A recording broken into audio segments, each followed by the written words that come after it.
IronOverload.io hardcore episode 61. Today we're going to talk about can you bulk on Anavar. And Anavar is a steroid extremely popular back in your day, mobster, back in the 80s. It kind of went away after it got banned. And it's basically the company that was producing it, the pharmaceutical company, got rid of it. They didn't want to be involved in it anymore. They didn't want to sell it to bodybuilders. They just didn't want any heat on them.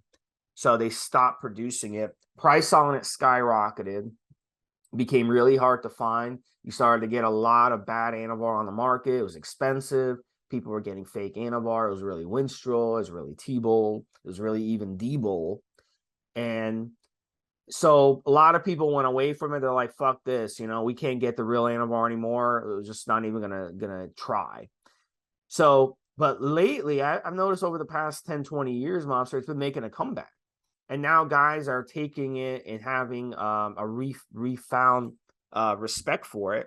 And they're realizing, hey, not only can we cut down on Anavar, but we can do other things as well. We can recomp on it. Hell, we could even get stronger on it. But the question is, can we bulk on it? So that's really where we're going to talk about this on this podcast. We're going to have this discussion back and forth. Bring in Mobster early on this because Mobster, you've had a lot of experience with Anavar. What are your thoughts on this topic so far? As you know, Steve, it's one of my favorite steroids, especially one of my favorite orals. I put it right up there with D-Bowl. And I absolutely love it because pretty much every single time that I've used it, I've used it for strength. And especially if I'm in the last part of a training cycle when I'm peaking for strength, Anavar will tip me over. So it gets me to where I want to go. In terms of can you bulk? Look, me and you've had this conversation before, right? So here's how this works, people. You can bulk on anything that we would consider to be a lean or a cutter or a dry steroid, and equally you can cut on anything that we consider to be a bulker or a wet steroid or whatever, right? The reality, of course, is thus. There are always going to be cycles or steroids which are better for doing certain particular things. So I would say absolutely, Steve. The only issue, and this is probably my personal experience, is that pretty much every time that I've used Anavar, I've gained, on average, 5 pounds, but I've not been trying to keep my gains. And I make a big point about this when I say, people say, oh, I want to stay on, I want to cruise, I want to do TRT to keep my gains. And I said, look, you need to tweak your diet, you need to tweak your training, and so on and so forth. That's very much the case with Anavar. Absolutely. Listen, I would say, here's how I would phrase it, and I actually put this down as a note for the show. I would call it a lean bulk. And if again, because I'm using it as a strength drug, still adding without trying 5 pounds. And Steve and I have also talked about this. It's an absolutely, if you want to keep those gains, 5 pounds is an absolutely successful cycle for adding 5 pounds of new tissue. And it's not going to be a little bit of fat, a little bit of glycogen. It's way more likely to be muscle, which makes it way more likely to be keepable, Steve. It's not, you're not gaining 10 pounds like you might do on D-Bowl, and the moment you come off the cycle, you instantly lose 4 pounds of water and glycogen. You're still keeping 6 pounds if you're doing a 10-pound gain. But here, it's kind of like, for me, I reckon, especially for a newer user, I could see them gaining 5, 6 pounds on cycle and easily, with just a little bit of manipulation to diet and a little bit of manipulation to training, keeping it. Again, like I said, it's not the ideal bulker, absolutely not. But and again, in this day and age, Steve, there's something else super important, right? Steve touched upon the history when he says it became unavailable, how often it was faked, and so on and so forth. As you listen to this podcast, and I made this comment the other day, Steve, your availability of steroids, performance-enhancing drugs, peptides, SARMs, and all the other things that we talk about in this podcast has never been as good as it is right now. So you absolutely do not have to come out with the immortal line, this is all I can source locally. You can get anything you need pretty much subject to customs and the postman getting it to your front door that you need for a cycle. So there are other options. But yeah, Steve, I could do, if I was especially on my way to the kind of body weight I am now, I could absolutely add 5 pounds on the cycle because that's been my experience every single time. And if I wanted to keep my gains, if I wanted to tweak my diet and my training, I'm sure I could keep most of those 5 pounds, which is a lot better than taking a wet steroid and losing 40, 50%, leaving it on the table. Here I'm keeping 80, 90, nearly 100% of gains, especially if I'm on my way to getting big, on my way to getting strong. So, for example, a novice to intermediate person when it comes to using PEDs and training aside. What do you think on that in terms of keepable gains? Yeah, so I think a lot of people, especially when you're new to steroids, you view gains as, how much the body weight moves. And look, at the end of the day, I could tell you to go run a bunch of DECA, D-Bowl, and tons of testosterone. Don't use an AI, and you're going to blow up a ton of water weight. You'll blow up a ton of weight. You can gain 10, 15, 20, 30 pounds even doing it like that. Go to the buffet, eat everything you want. You'll gain a bunch of water, a bunch of fat, and with some bad luck, you can end up with bitch tits gynecomastia as well, and other side effects that are a big, big problem. So, is that the way to do it? No. And people need to stop treating water and fat gain as gains. I don't consider it proper bulking at all. That's dirty bulking. And that's just, it's nasty weight, because what happens is once that weight is on your frame, you're creating an insulin resistant environment in your body, and it's going to become harder to lose that excess body fat. And, you'll come to regret what you just did. Body's very quick. It can take 3 weeks or even less in some instances to switch your insulin sensitivity. Go from insulin sensitive to insulin resistant, go from insulin resistant back to insulin sensitive. But it takes a lot of being uncomfortable to switch it back. A lot of people don't want to do that. So we end up seeing the results of that in the gym. And those are the perma bulkers. Those are the guys that walk around. They got the belt around their waist. They got a big flab of stomach fat hanging over their belt. And then you look at their legs and you're like, damn, like they don't have any body fat around their legs, none. But it's all like in the stomach. So you don't want to end up being like that, because that is a sign that that person, they're holding all that excess body fat. And as men, where do we tend to hold it? In our stomachs. So you don't want to be one of those perma bulkers walking around with a big flab of fat hanging over your belt. You want to basically stay lean year round. So it's very important not to suck yourself into like, oh, I want to gain 20 pounds. That's just not realistic, because if you think about it, 5 cycles, if you gain 20 pounds per cycle and you run 5 cycles, that's 100 pounds. So are you telling me that you're going to gain 100 pounds of muscle after 5 cycles? If that was the case, you'd be the top 20 Mr. Olympia. If you could gain 100 pounds in 5 cycles, like we'd all be Mr. Olympia. I would be Mr. Olympia. Mobster would be Mr. Olympia. Everyone on the forum would be Mr. Olympia by now. It just doesn't work like that. So muscle tissue is very important. First of all, to understand this topic, we have to separate muscle tissue from muscle. Our muscles are mostly made up of water. That's just the fact, and a lot of people don't know that. So when you fill up the muscle with water, it's going to be bigger. It's going to look bigger and you're going to gain weight, but that's not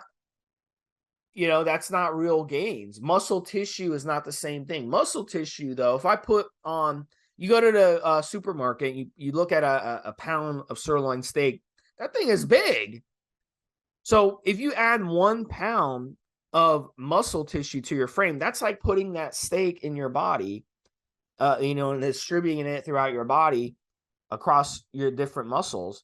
That's a lot. Now imagine 5 pounds of steak, 10 pounds of steak, 15 pounds of steak.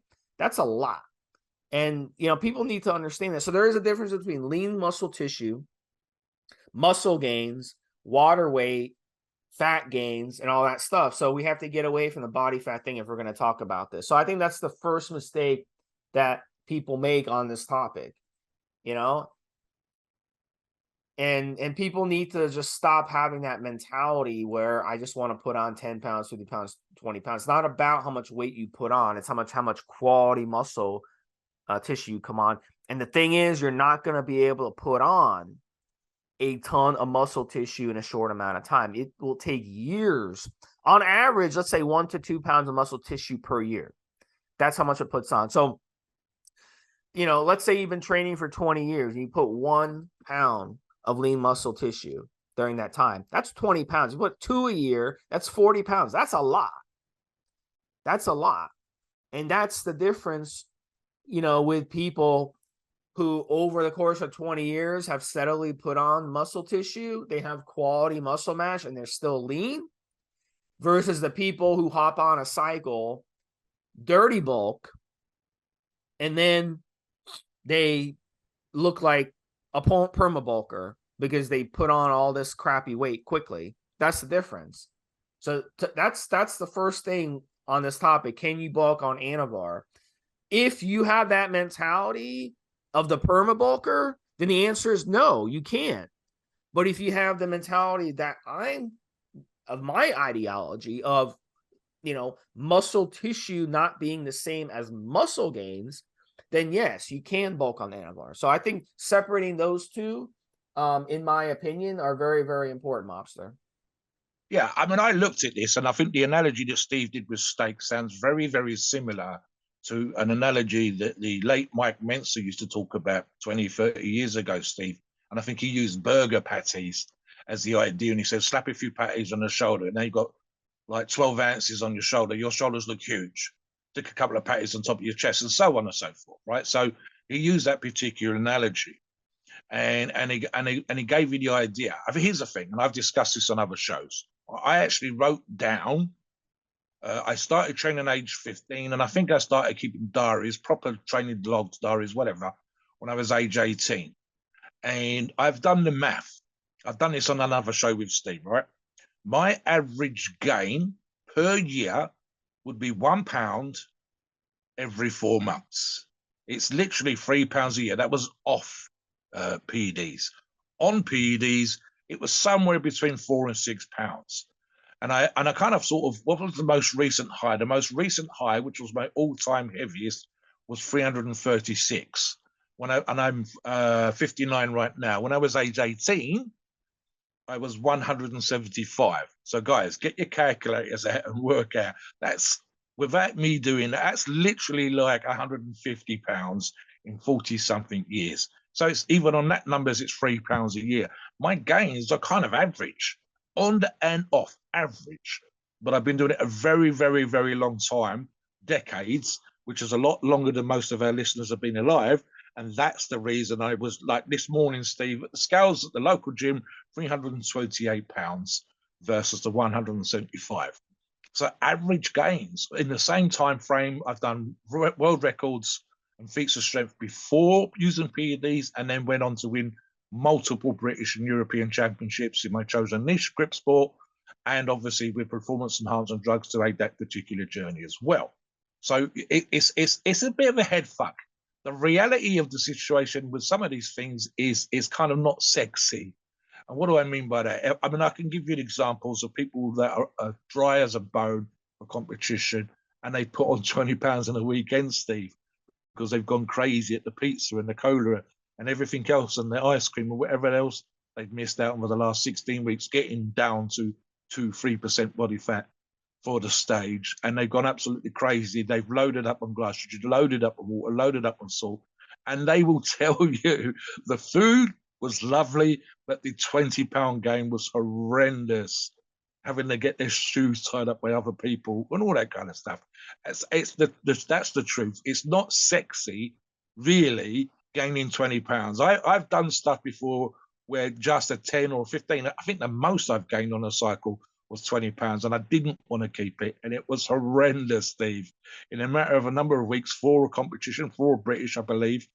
No, for a Christmas, for a Wave Power Challenge back in the day. And 20 pounds was awful. Even the 336 recently was not nice, because it was just something I'd never been used to. I'd never been to that body weight, and just walking around and doing normal day-to-day shit. The gym was great. and everything else was horrendous. So the reality is, it's not sexy, but it's sensible, and it's achievable. And the word I put down in my notes, Steve, is keepable. So here's the thing, right? And this is especially true of a lean bulk versus a dirty bulk or wet bulk, whatever else you want to call it, the perma bulk type stuff that Steve talked about. Moderate gains, 3, 4, 5 pounds, are a lot easier to keep. They're a lot easier to adapt to in terms of training, and they're a lot easier to adapt to in terms of just walking around, feeling good with it, and whatever else, and specifically nutrition. Now, the only issue, and here's the only issue with Anavar, in my mind, Steve, and I'm thinking more from a bodybuilding perspective, because I was gaining 5 pounds training for strength, which is not trying to hypertrophy. I'm not trying to make muscles bigger. I'm not trying to have a better chest or better shoulders or whatever else. If I did do, the only issue, and we know it's a well-known side effect on Anavar, is the pumps. So I think arguably I'd prefer to train for strength because I'm less likely to get those crippling pumps and still gain my goddamn, thank you very much, 5 pounds, rather than doing multiple mid to high volume sets, higher volume in training full stop, and just freaking out over the pumps. Now, of course, guys, as we've said on other shows, you can help yourself in that particular regards with regards to products like Enteguard, or which has taurine or taurine on its own, to sort of negate the painful pumps that it would give you. But again, here's the thing, right? And we've done a show on this, and I've talked about keepable gains in my tips thread on the forums. I think 5 pounds, Steve, would be very easy for me, especially if I was on my way to the top, on my iron game weightlifting bodybuilding journey. Very easy for me to adapt to in the kitchen. Very easy for me to adapt to with an extra meal a day. Very easy for me to tweak training. It's, if I say it easy, perhaps probably because I've got lots of experience of that, but moderately easy, even if you haven't got that experience, to tweak your training to keep the gains. And here's the thing again. People don't think 5 pounds is a big deal. But Steve's told you about that sirloin steak, a £1 sirloin steak. I've told you about the patties thing. Sometimes, and I'd probably suffer from it, Steve's probably suffered from it, sometimes we can't see the gains because it's a quarter of an inch here, it's half a pound there, and so on and so forth. I said earlier on, a pound every 4 months, Steve, on average for me. I'm not going to visually notice on a day-to-day basis, looking in the mirror, a pound gain every 4 months. That's like it's like a quarter of a pound a month. You're not going to notice it. It's like a 16th of an inch here or a quarter of an inch there. You're barely going to notice it with the clothing, but other people will notice it. If you added just on your chest and shoulders, 5 pound of meat, just on your traps, your side delts, and the top of your chest, 5 pound of new muscular tissue. Trust me, that is a transformation. If you just trained legs, Steve, and you put on a ½ inch on your quads, because 10 pounds is about an inch all over. 5 pounds would be a ½ inch, but it'd be more if you just trained your legs. It would be all on your legs. You literally fill out your trousers. 5 pounds doesn't sound like a lot, but it really, really is. On one cycle, Steve, would be amazing. Absolutely amazing. And you've still got the bonus, as I touched on at the beginning, of being that much stronger. Anavar is underrated by users nowadays because we have access to other PEDs, because we have lots of different forms of testosterone we can get hands on, and so on and so forth. And if there's any issue apart from those pumps, it's literally that it's an oral. And we know that the toxicity of orals is harder on the body than the toxicity of most injectables. And so therefore, you're probably going to want to do a shorter cycle, 6, maybe 8 weeks. I know some of our fellow podcasters that we're friends with talk about 4-week orals. I'm perfectly fine with 6 to 8 weeks, no problem at all. And that's the only other issue. I'd actually think it should be more popular than it is because of the lean gains, because it's dead easy. I mean, honestly, Steve, 50 milligrams a day, that's only 350 milligrams a week. You don't need to take anything else, and you're still looking at 5 pounds. That, to me, is one of my favorites. I think arguably the only other one, which we've done on other shows, when we talk about the guru PED of choice, it doesn't get the ratings doesn't get the love, doesn't get the feedback that it should is Anavar. And even I think the gains would be very, very similar, Steve. The difference between the two is I think Anavar is more suited to power and Anavar was more suited to athleticism, literally stuff where you're running around the track doing 5K, shot putting, javelins, and so on and so forth, because that's exactly what it was designed for. So if you guys are active, that would be your choice. If you guys want muscle and strength, Anavar would be the choice. And that's why I rate it so goddamn highly, Steve. I mean, look, here's the thing, guys, and this is very simple maths for me. And I know it can sound complicated, and coaches can make it sound complicated. But just as an example with the diet, if X is 3,000 calories a day and X keeps you where you are right now, and you go on an Anavar cycle and you gain 5 pounds and you start eating, for example, another 300 to 400 calories a day. So X suddenly becomes 3,400 instead of 3,000. A lot of people lose their gains because they go back to the original 3,000. Your body's got no reason to keep it. You haven't changed your training, you haven't changed your diet. But if you gain 5 or 6 pounds and you want to keep 4 or 5 pounds, you need to be somewhere in the middle. It can't be the same 3,000 calories. It needs to be a little bit more. It might be a couple of hundred, might be 300, might be 400 calories a day, but it needs to be more to support the tissue that you gain. And again, Anavar gains are, in my opinion, Steve, way more keepable, which means they're permanent compared to, say, wet gains. A lot easier to tweak. 5 pounds is not a lot of extra calories per day for you to eat. 400, 500 maximum, probably slightly less, but 400 just for safety's sake.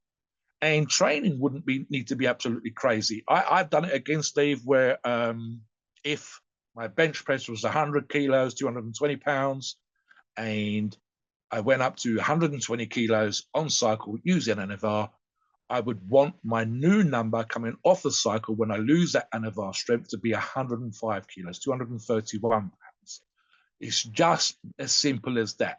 Coaches and online gurus and whatever else can make it sound more complicated. It gets worse if you change your training completely and all that kind of stuff. But it's as simple as that. Simple manipulation of the diet a little bit and simple manipulation of by 3, 4, 5% of your new base numbers on your training, and you're going to keep as much as you possibly can, subject to your genetics, as you will after doing an Anavar cycle. Again, for me, this is something, it should be more rated higher than it is, Steve. What do you think on that one? Yeah, I mean, look, like I said, I think you'll get some really good results. The key with Anavar, if you want to bulk on it, I think, is stacking.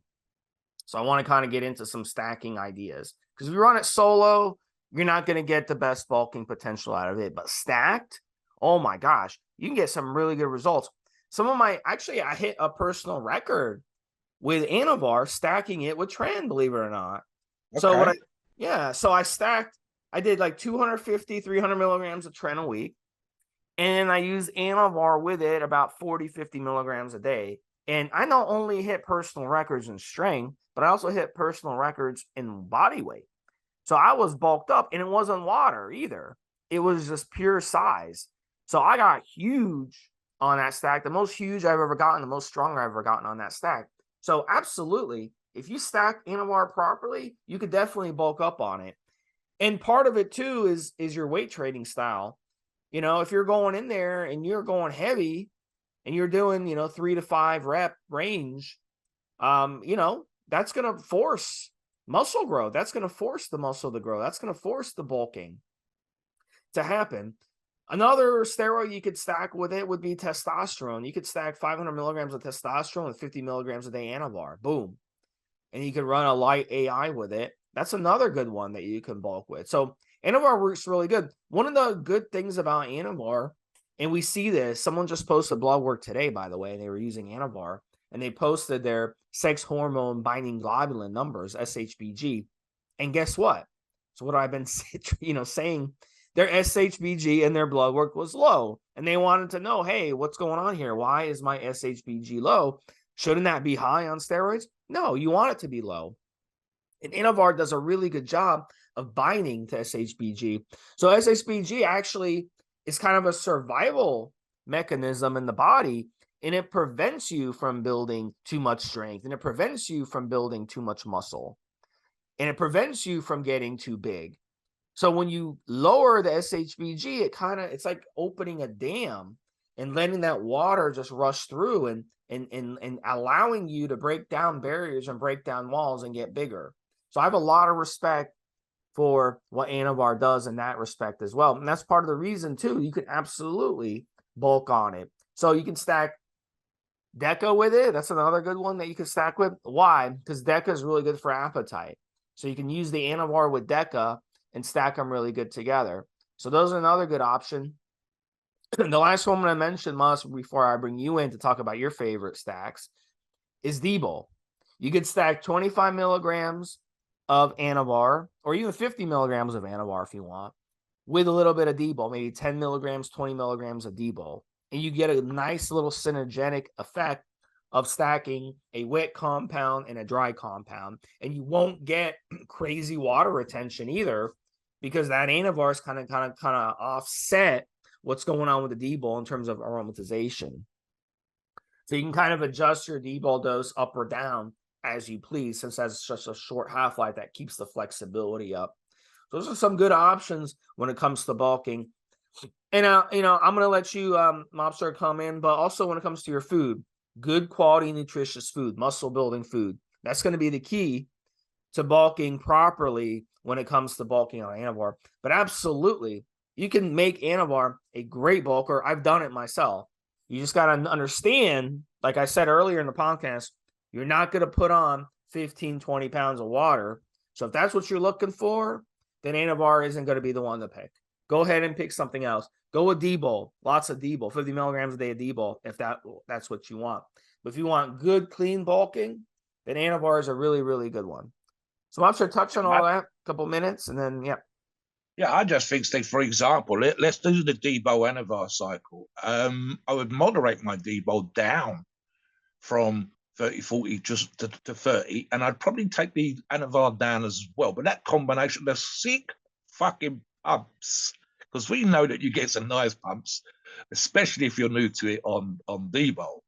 And we know that also there's an argument to be made for the quote unquote sense of well-being that D-Bowl gives you. And if the sick bastard, kind of awful sometimes, pumps on Anavar are slightly mitigated by bringing it down from his solo dosage of 50 milligrams to 30 milligrams. And the two things together is only going to be, it's going to still be under 400 milligrams a week total, 360, 380, whatever it is. Would be amazing. The pumps. I might even do that, Steve. I might even run. Maybe I've got other ideas for the next cycle that I want to do, which is probably going to be Anavar. But what the hell, man? Just those two together at 30 milligrams. I can't imagine, especially if you're bodybuilding and not strength training like I do. The pumps are going to be, it's going to be like an experiment, Steve. Can I handle the pumps or can't I? Oh my God, my arms are too swollen. Yeah, I mean, another one that Steve mentioned already, and actually probably more lean / keepable dry, would be a low dose testosterone. You notice when Steve talks about the dosages, none of the numbers are crazy fucking high, Steve. Then none of them are stupidly, you're not doing a mega cycle, you're not doing a pro cycle. We're not talking about crazy numbers. I absolutely love the simple fact. We talk about this on the podcast all the time. We take a sort of moderate / sensible approach to our dosing. We occasionally on our shows talk about the fucked up stuff that some competitors have done, death cycles and all those kind of things, and we get into the numbers, and it's absolutely what the hell. But for the most part, we try to talk about what works, what doesn't work for every individual listener that's listening to the show, the average Joe that wants to gain muscle. And for me, the testosterone that Steve said earlier on doesn't work for me, so I would probably go with something else. But Enanthate will be absolutely fine for most of the listeners. And again, maximum, I think in this example, would be somewhere between 300 and 500 milligrams a week. With, again, I would probably tweak the Anavar down again to 30 milligrams a day from its solo of 50. And the combination of those two things together, if you can't get with proper good nutrition, and I will talk about dirty bulking very quickly, 4 or 5 pounds on that cycle, then we probably want to see some bloods. We probably want to look at your nutrition and training. Right, dirty bulking versus clean bulking, very, very quickly before we finish. Right, so The if it fits your macros, eat what's got hasn't got a pulse anymore is all well and good. It's fun. I can eat like a pig if I absolutely want to, Steve. But the truth of the matter is, I would prefer for keepable, clean gains, muscular gains, stuff that you can see not covered with a layer of powder water, that you keep your diet natural. You keep your diet clean. There's got to be some vegetableness. Definitely good organic vegetables, eggs, organically fed on grass, free range, etc.